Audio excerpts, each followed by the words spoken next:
připraví se Duchoň Emil a Lovický Štěpán. Na jedničku se připraví mláďata do 44 kg, Erika Boumanová, Domažlice a Kurhan Roman Jaká Kladno. Na jedničku nastupuje Erika Boumanová, předokru Domažlice a Kurhan Roman Jaká Kladno.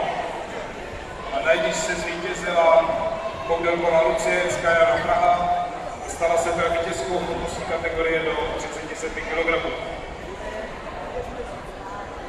Opakuji, na jedničku nastupují mláďata do 44 kg, Erika Boumanová, Jece Domažlice a Kurhan Roman Jaká Kladno. Pokud mě nevytáhnu. Pojď Honzo! Zaber Honzo! Na tabě číslo 3 zvítězila Kubová a pomocný Korel. Dobrý. Nastupují Sosín Matyáš, Kicmont a Kvecko Artur.